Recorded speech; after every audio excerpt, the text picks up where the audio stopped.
नमस्कार। मैं रजनीकांत उपाध्याय एक बार पुनः उपस्थित हूँ कक्षा 10 की संस्कृत की पाठ्य पुस्तक सेमुसी भाग 2 को लेकर। इसमें हम लोग पढ़ेंगे पांचवा पाठ सुभाषितानी अर्थात सुंदर भाषा। तो आइए पढ़ते हैं पाठ सुभाषितानी। पहला श्लोक है, आलस्यम ही मनुष्याणाम शरीरस्थो महान रिपुः नास्त्युद्यम समो बंधुः कृत्वा यम नावसीदति। इसको हम अलग कर लेंगे। नास्ति उद्यम समः, नास्ति उद्यम समः, ये तीन शब्द इसमें संधि हुए हैं। अन्वय इस प्रकार है, ही मनुष्याणाम शरीरस्थः महान रिपुः आलस्यम। निश्चित ही मनुष्याणाम मनुष्यों के शरीरस्थः शरीर में स्थित महान रिपुः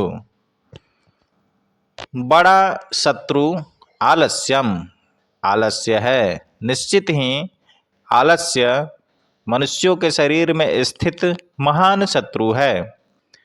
उद्यम समः बंधुः न अस्ति।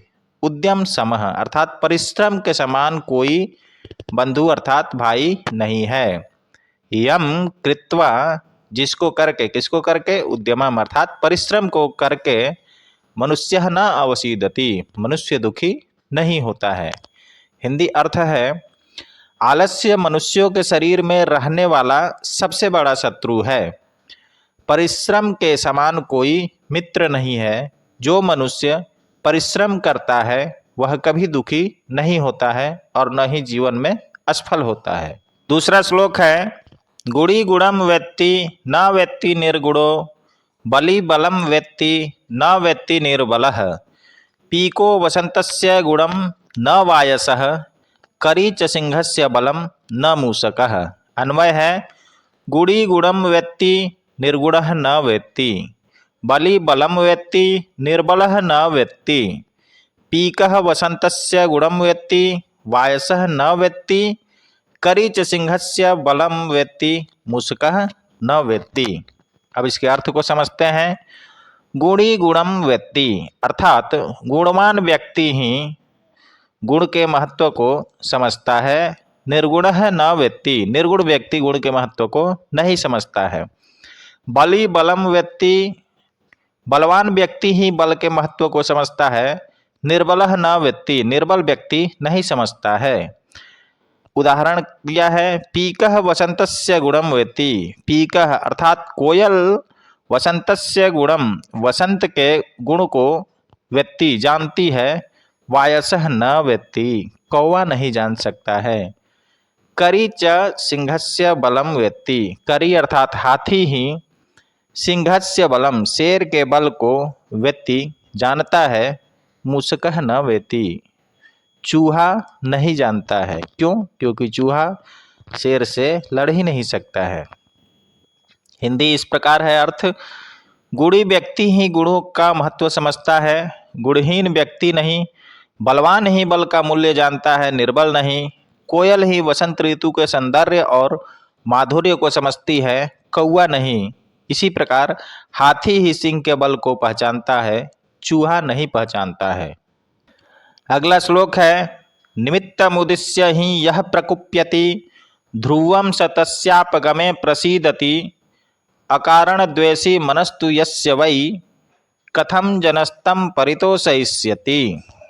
अन्वय है, यह निमित्तम उद्दिश्य प्रकुप्यति जो व्यक्ति निमित्तम उद्दिश्य किसी विशेष कारण से प्रकुप्यति क्रोधित होता है, सह तस्या अपगमे ध्रुवम प्रसीदति ध्रुवम अर्थात निश्चित ही वह व्यक्ति तस्य अपगमे उस कारण के अपगमे दूर हो जाने पर प्रसीदति प्रसन्न हो जाता है। तु यस्य मनः अकारण द्वेषी अस्ति जिस व्यक्ति का मन अकारण ही अर्थात बिना कारण के ही वो व्यक्ति क्रोधित होता रहता है, तम जनः उस व्यक्ति को कथम परितोषयिष्यति कैसे खुश किया जा सकता है। हिंदी अर्थ इस प्रकार है, जो व्यक्ति किसी विशेष कारण से क्रोधित होता है वह कारण दूर हो जाने पर निश्चित ही शांत और प्रसन्न हो जाता है, परंतु जिसका मन बिना किसी कारण के ही द्वेष करने वाला होता है, उसे भला लोग कैसे प्रसन्न कर सकते हैं।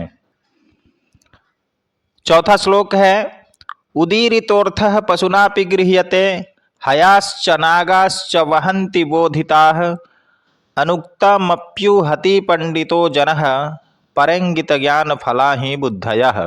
अन्वय है, उदीरितः अर्थः पशुना अपि गृह्यते बोधिताः हयाः च नागाः च वहन्ति पंडितः जनः अनुक्तम अपि ऊहति ही बुद्धयः परंगित ज्ञान फलाः भवन्ति।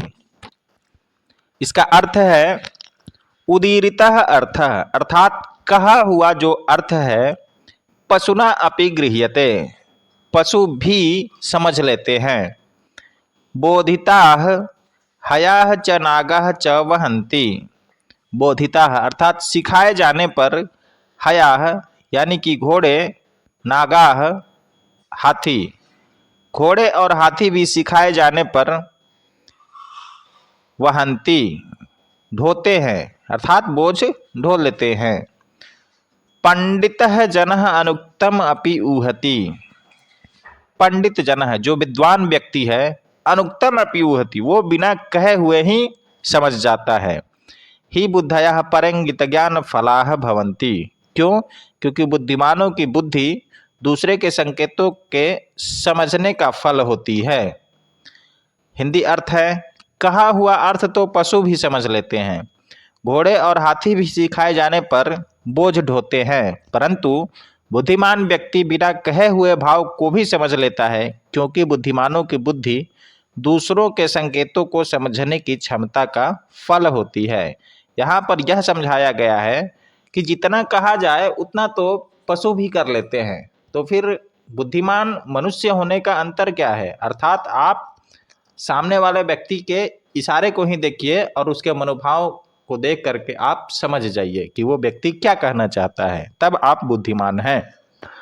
पांचवा श्लोक है, क्रोधो हि शत्रु प्रथमो नराणाम देह स्थितो देह विनाशनाय यथा स्थितः काष्ठगतो हि वह्निः स एव बहिर्दहते शरीरम।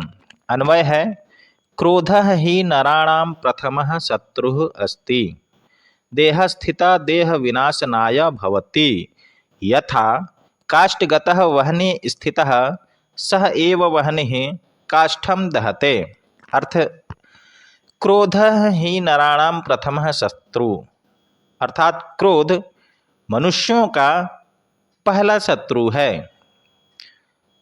एक चीज विद्यार्थी यहाँ पर ध्यान रखेंगे, पहले श्लोक में आया था आलस्य ही शरीरस्थ महान रिपु, आलस्य महान दुश्मन है शरीर का, परंतु क्रोध जो है ये प्रथम शत्रु है। तो ये ध्यान रखेंगे, प्रथम शत्रु और महान शत्रु। देह स्थिता देह विनाशनाय भवति, और ये क्रोध कहाँ रहता है? शरीर में रहता है। तो शरीर में स्थित होकर वह शरीर के विनाश के लिए होता है, विनाश का कारण बनता है क्रोध। यथा जिस प्रकार से काष्ठगतः वह्निः स्थितः, जैसे लकड़ी के भीतर के स्थित अग्नि, स एव वह्निः काष्ठम दहते, वही अग्नि लकड़ी के जो अंदर विद्यमान है वही अग्नि लकड़ी को जला देती है। ठीक उसी प्रकार मनुष्य के शरीर के अंदर स्थित क्रोध जो है वही मनुष्य को जला देता है। मृगा मृगैः संगमनुव्रजन्ति गावश्च गोभिः तुर्गास्तुर्गैः मूर्खाश्च मूर्खैः सुधियः सुधीभिः समानशील व्यसने सुसख्यम। इसमें मित्रता के बारे में बताया गया है कि जो जैसा स्वभाव और जैसा रुचि वाला है वैसे ही व्यक्ति से मित्रता करता है। अन्वय है, मृगाः मृगैः संगम अनुव्रजन्ति गावः गोभिः तुर्गाः तुर्गैः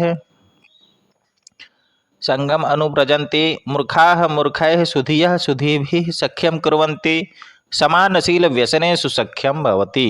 अर्थात मृगा मृगैः संगम अनुव्रजन्ति, हिरण हिरणों के साथ रहते हैं, गावः गोभी गाय गाय के साथ रहती है, तुरगाह तुरंगय है, अर्थात घोड़ा घोड़े के साथ रहता है। मूर्खाह मूर्खई है, मूर्ख व्यक्ति मूर्खों के साथ रहता है। सुधीयः सुधीवी, विद्वान व्यक्ति विद्वानों के साथ मित्रता करता है। अर्थात कहने का तात्पर्य है कि समानशील व्यसनेषु सख्यम भवति, अर्थात समान स्वभाव और समान रुचि वाले लोगों में ही मित्रता होती है। सेवितव्यो महावृक्षः फलच्छाया समन्वितः, यदि दैवात् फलम नास्ति छाया केन निवार्यते। अन्वय है, फल छाया समन्वितः महावृक्षः सेवितव्यः, यदि दैवात् फलम नास्ति तर्हि छाया केन निवार्यते। श्लोक में बोल रहा है फल छाया समन्वितः, अर्थात फल और छाया से युक्त महावृक्ष, बड़े बड़े वृक्षों का सेवितव्य, आश्रय लेना चाहिए, सेवन करना चाहिए। क्यों? क्योंकि यदि दैवात फलम नास्ति, वैसे तो वृक्ष में फल और छाया दोनों ही प्राप्त होते हैं, परंतु यदि भाग्यवश उसमें फल नहीं आया तरही तो छाया केन निवार्यते, छाया को कौन रोक सकता है, अर्थात छाया तो आप ले ही सकते हैं। हिंदी अनुवाद इस प्रकार है, फल और छाया से युक्त बड़े वृक्ष का आश्रय लेना चाहिए। यदि भाग्यवश उसमें फल न मिले तो उसकी शीतल छाया के लाभ से कौन वंचित कर सकता है, अर्थात उसकी छाया का सुख तो अवश्य ही प्राप्त होता है। आमंत्रम अक्षरम नास्ति, नास्ति मूल मनौषधम, अयोग्यः पुरुषः नास्ति, योजकस्तत्र दुर्लभः। अन्वय है, आमंत्रम अक्षरम नास्ति, अनौषधम मूलम नास्ति, अयोग्यः पुरुषः नास्ति, तत्र योजकः दुर्लभः। इसका अर्थ ये है, आमंत्रम अक्षरम नास्ति, कोई भी ऐसा अक्षर नहीं है जो कि मंत्र न हो, अर्थात सभी अक्षर मंत्र हैं, अर्थात सभी अक्षरों का तात्पर्य है, कोई ना कोई अर्थ है। अनौषधम मूलम नास्ति, कोई भी मूल अर्थात जड़, कोई भी ऐसा जड़ नहीं है जो कि अनौषधम, दवा नहीं है। हर एक प्रकार की जड़ औषधि है। अयोग्यः पुरुषः नास्ति, और कोई भी पुरुष इस संसार में अयोग्य नहीं है, सभी का अलग अलग महत्व है, सभी पुरुष योग्य होते हैं, बस तत्र योजकः दुर्लभः, उन सब का, अक्षरों का, औषधियों का और अयोग्य पुरुष का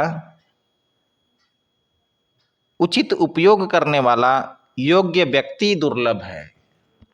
ये नहीं हम कह सकते हैं कि संसार में कोई भी चीज अनुचित है।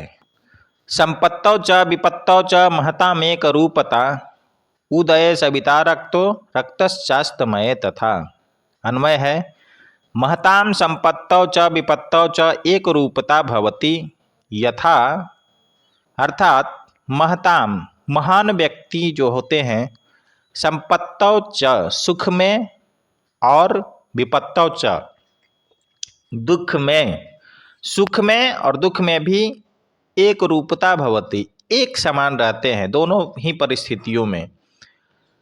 जिस प्रकार से सविता उदय रक्तः, सविता अर्थात सूर्य उदय होने पर रक्तः लाल रहता है, अस्तमय रक्तः भवति, और अस्त होने के समय भी लाल रहता है।